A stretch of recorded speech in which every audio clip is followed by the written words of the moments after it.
agency support. There's a mechanism that Boeing offer with Exim and Airbus offer with ECAs that basically enable you to get financing with guarantees. And the ECA, Exim, in the case of the Boeing, and ECA in the case of Airbus, guarantee the loans. And we will borrow that money offshore, so we do not affect the balance of payments of the country.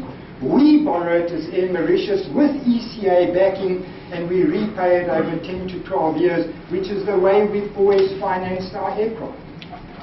And that's very important to mention.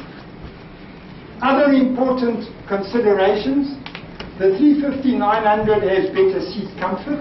As you saw, the business class and economy class are wider in the 350 versus the Boeing 787. The 350 has 9.5% more seats, 312 versus 285. It has a lower seat cost when you operate compared to the Boeing because it has more seats. And the transition that we're going to move from Airbuses to Airbuses is much simpler and cheaper than going from an Airbus to a brand new aircraft like the Boeing, an aircraft that we don't currently operate. The best deal we got on the leasing was from AirCap, where they offered the best deal on the A350-900, and this is the important one that we come to. All of that comes down to the 12-year business plan. And when we ran the 12-year business plan, with the A350-900 replacing the 340s, versus the business plan for 12 years with Boeing 787-9s replacing the 340s, the best business plan, the best economic position was the A350-900. It gave a much higher 12-year cumulative net profit, better present value cash flow, and better NPVs. So here's the income statement for the 12 years for the A350-900, where you can see we remain in profits, and it becomes substantial once all the aircraft are phased in. Here are the cash flows that show that we have a positive balance, except for 2 years where it's very small, and then it becomes very positive, and we fund that out of our own, so say, current facilities. And finally, the balance sheet that shows a gearing ratio that goes from, that's your ratio of debt to equity, a very low level today, climbs up to a normal airline level, and then becomes very positive again. So the income statements, balance sheets, and cash flows, which is the economic result of the new fleet on the A350-900, is way better than the Boeing. We go back to this point. We also, when we ran these 12-year business plans, did different scenarios. And we took a low growth scenario, growing every year by a low amount. And what happens because of the 312 seats on the 350 versus the 285 seats on the Boeing 787, the 350 allows us to grow on a low growth right through to 26, 27, whereas the Boeing runs out of capacity in 21, 22. And on a low growth, it would mean we'd have to get a 7th Boeing to compare with the 6 Airbuses. But we did that as one of the additional scenarios to show that the 350 also allows a low growth potential for the future, which you cannot do with a Boeing. So in summary, the best deal for us was the A350-900 and is the A350-900, and we will be getting 2 from AirCap in 17, the leasing company, 2 from Airbus in 19, and 2 from Airbus in 20. But because we're prudent, we thought, yes, we've worked on very low growth, very conservative in our 12-year business plan. What happens if we grow and we need more aircraft?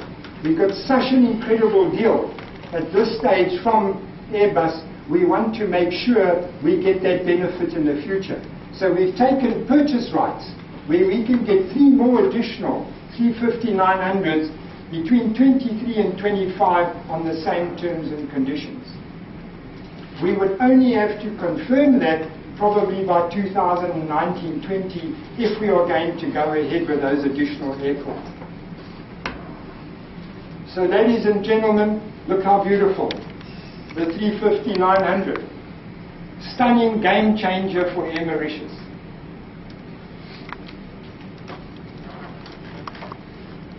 So let me summarize. Why the A350-900 versus the Boeing 787-9? It performs our mission and it allows for low growth for the future, and which the Boeing can't do. We can get 2 in 17 from AirCap, 2 in 19 and 2 in 20 from Airbus, similar to what we could have done with the Boeings. We got a better price, discounted concession price from Airbus versus Boeing, and a better escalation cap and all the other elements of it. We got a better phase-out contribution towards our old 340 fleet from Airbus.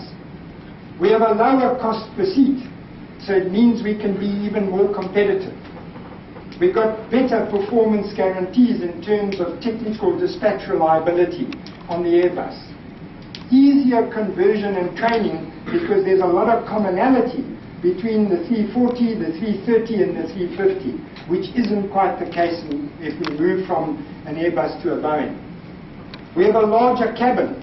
It's an extra wide body cabin, and it's got better seat comfort with better seat width in the case of the Airbus A350. And most importantly, when you boil it down to the economics, better cash flow, better NPV and better cumulative profits from the A350 compared with the Boeing 787. Now I want to just end with a last piece, which is step 6. This is our journey to service quality and improving the service quality. We started a year ago with Ron Kaufman and a service education for all the employees of the company. We were all taken through a course called the Superior Service Course, and we basically went through it, and it taught us a common language and to develop a common culture on service in the company. That, together with a whole lot of product improvements and service improvements, which we implemented, led to us getting the upgrade from 3-star to 4-star at Farnborough.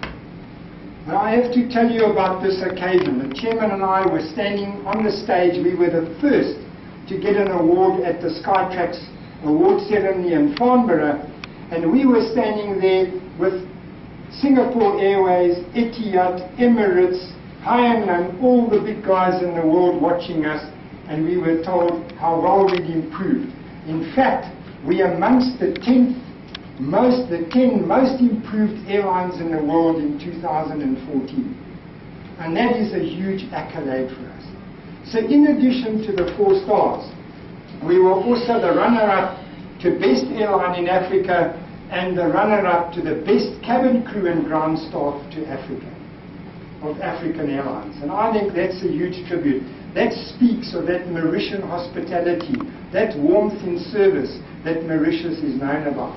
And I must tell you how proud we were to be standing amongst the best in the world and to be recognized. That's a very big step forward. And we were saying our next challenge is we want to stand there and get the 5-star and join the 5-star guys. So if we go back, our 2 commitments: return the airline back to profits within 2 years, tick, we did it.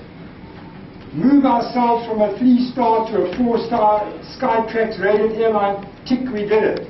And our new fleet, the new game changer for the business, that's going to make us competitive with the best in the world, tick, we've done it.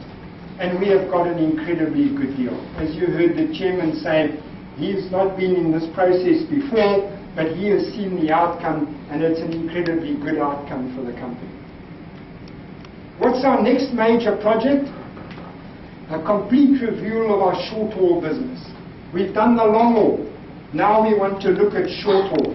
We have the Airbus A319s that we fly to Africa and in the region, and we want to do a complete rethink, relook at whether we've got the right fleet and we're doing the right operations.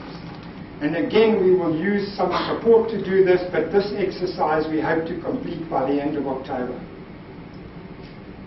So I'd like to end off with thank yous. A very special thank you to the internal teams that have made this possible. not only strategic planning, finance and commercial that have driven the fleet renewal project, but also the customer experience team that have taken 3 stars to 4 stars. A very special thank you to these teams and all the employees of Air Mauritius. A very special thank you to our chairman and the board for the trust and support they've had in the management to drive these projects and the support they've given us. And a very special thank you to our majority shareholder for their support.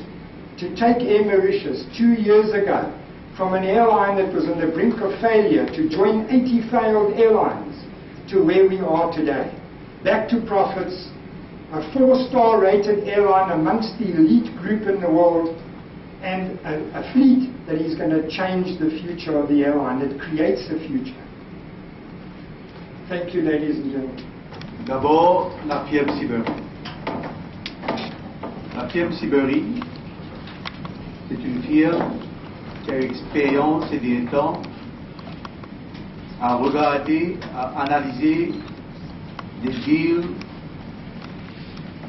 par des, je dirais, par des milliers d'avions, des milliers d'acquisitions. On ne les a pas pris pour nous dire quel choix de l'avion,